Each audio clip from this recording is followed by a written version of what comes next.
우리는 종종 삶을 풀어야 할 문제처럼 대합니다.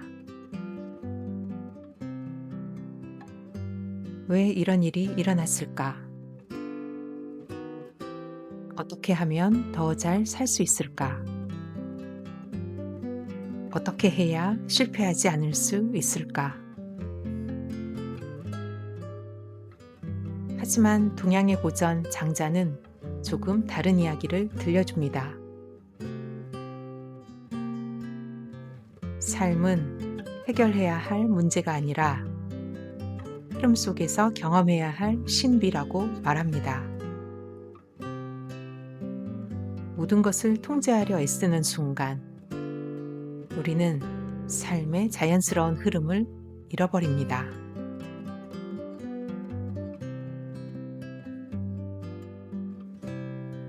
안녕하세요. 소리로 읽는 책입니다.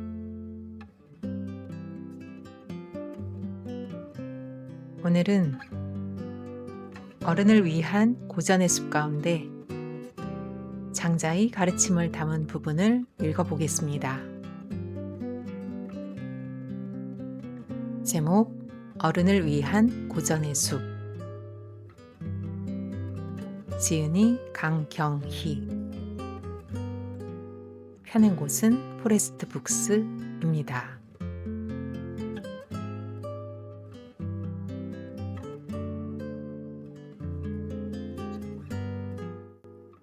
삶이 흐르는 대로 살아갈 것.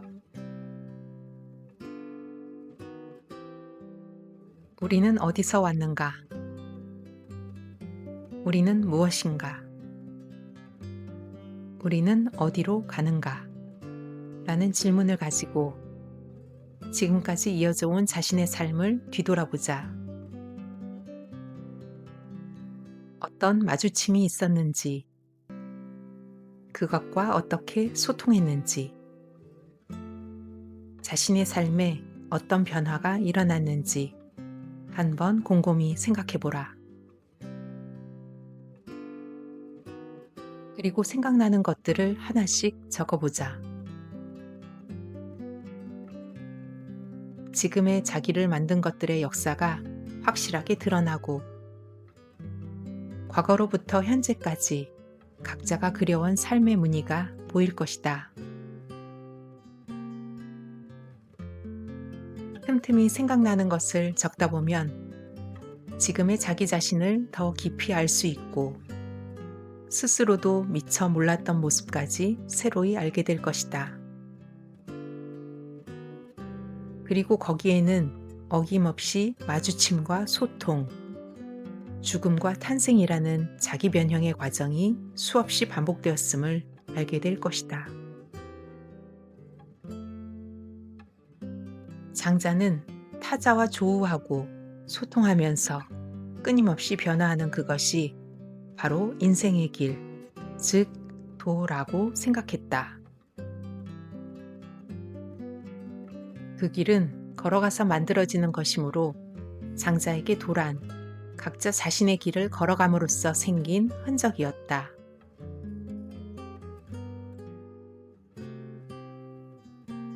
우리 모두는 미래가 어떻게 펼쳐질지 한 치 앞도 내다볼 수 없다. 그것이 인간의 운명이자 조건이다. 혹시 살면서 그런 기분을 느낀 적이 없는가? 지금 서 있는 여기 이 모습이 전에 한 번도 그려보지 못한 자기 모습이라는 사실이 불현듯 느껴질 때, 아무리 미래를 계획해도 그대로 되지 않는 것이 인생이라는 걸 가슴 먹먹하게 느낄 때가.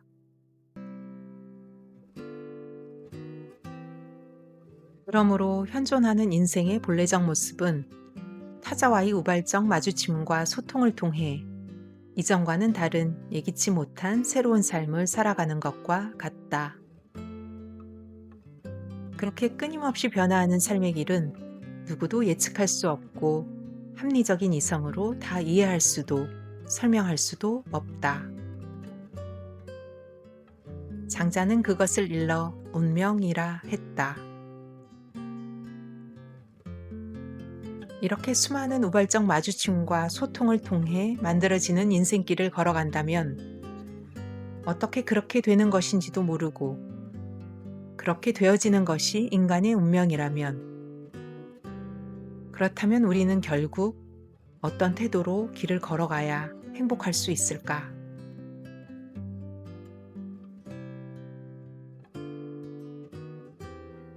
태자가 장자에게 말했다.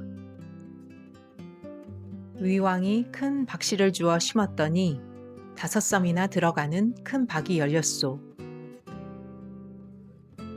물을 담자니 무거워 들 수가 없고 쪼개서 바가지로 쓰자니 얕아서 아무것도 담을 수가 없었지요. 확실히 크기는 컸지만 아무 쓸모가 없어서 부숴버리고 말았답니다. 장자가 말했다. 당신은 큰 것을 쓰는데 매우 서툴군요. 5섬이나 들어가는 큰 박이 있다면서 그 속을 파서 큰 술통을 만들어 강이나 호수에 띄워 즐기지를 못하고 얕아서 쓸모가 없다는 걱정만 하는구려. 당신은 마음이 꽉 막혀 있군요. 장자 소요유.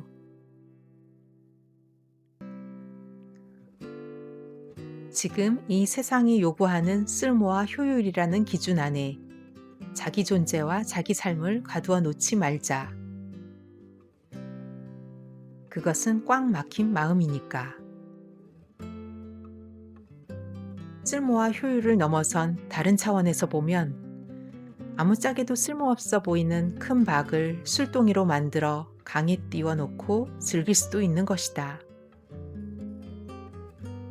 그렇게 이 세상을 즐겁게 향유하며 걸어가는 것. 그것이 바로 장자가 우리에게 일러주는 행복하게 사는 비법이다. 곤이라는 물고기가 보는 바다와 붕새가 보는 바다는 차원이 다르다. 곤에게 바다는 삶의 터전이지만 붕에게 바다는 미적 향유 대상이다. 곤이 붕으로 변화되는 자기 변형을 통해 세계를 미적 향유의 대상으로 보게 되듯이 우리도 소통과 자기 변형을 통해 이 지구에 소풍 온 것처럼 살다 갈 수 있다. 여기에 이르면 장자의 첫 번째 장 제목이 소요요라는 것이 의미심장하게 다가온다. 소요란 목적 없이 천천히 거니는 모습을 형용하는 말인데 그 의미가 확대되어 구속됨이 없이 자유자재하다는 뜻으로 쓰인다. 그러므로 소요유란 어떤 것에도 구속됨이 없는 자유자재한 논이름을 의미한다. 그것이 바로 소풍이 아닌가. 더 많이 소유하고 더 많이 인정받기 위해 악착같이 살아가는 차원이 아닌 세상과의 어떤 이해관계도 없는 마치 소풍처럼 가볍고 자유자재한 삶의 경지가 분명 존재한다고 장자는 힘주어 말한다. 삶은 풀어야 할 숙제가 아니라 경험해야 할 신비라는 말이 있다. 생명으로 살아가는 것. 그것은 바로 세상에 뿌려진 신비를 경험하는 과정이며 그 경험의 흔적이 바로 각자가 살아가는 길이다.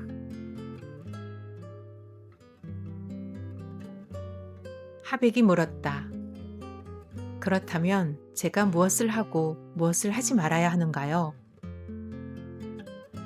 취하고 버림, 물러나고 나아감에 있어서 제가 결국 어떻게 해야 하나요? 계약이 대답했다. 도의 관점에서 본다면 무엇이 귀하고 무엇이 천하다는 것이 없어요. 그것을 반연이라고 합니다. 그러니 자신의 뜻을 구속하지 마세요. 도와 크게 어긋납니다. 또 무엇이 적고 무엇이 많은 것도 없어요. 그러니 하나로 고정해서 행하지 마세요. 도와 맞지 않습니다. 만물이 생겨나는 것은 말이 달리는 것처럼 빠르고 움직여서 변하지 않는 것이 없으며 시간의 흐름에 따라 변하지 않는 것도 없어요. 무엇을 하고 무엇을 하지 말아야 하느냐고요? 모든 것은 저절로 변화하기 마련이랍니다. 장자 추수.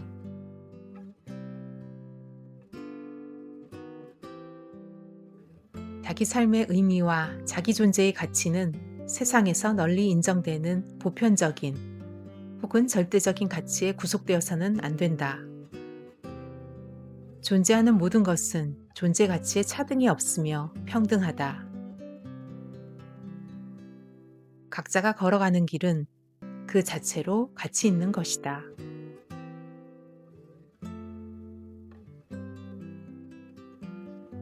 그러니 우리는 모두 각자 자신의 이유로 이 세상을 살아가야 한다. 그것이 자기의 도, 자기만의 인생길이다.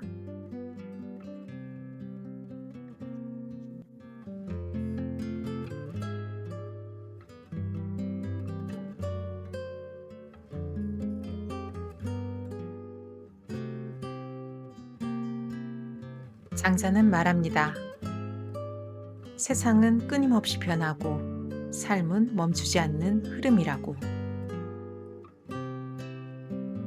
우리가 모든 것을 이해하려 애쓰지 않아도 삶은 이미 스스로의 길을 찾아 흘러가고 있습니다.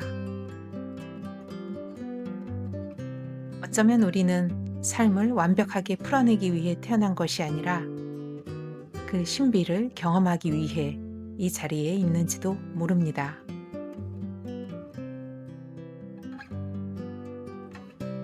오늘 하루 모든 것을 해결하려 애쓰기보다 그저 흐르는 삶 속에서 한순간을 온전히 살아보는 건 어떨까요?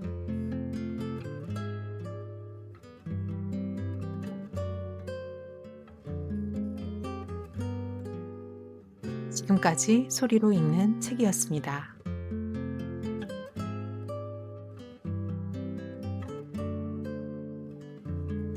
함께 해주셔서 감사합니다.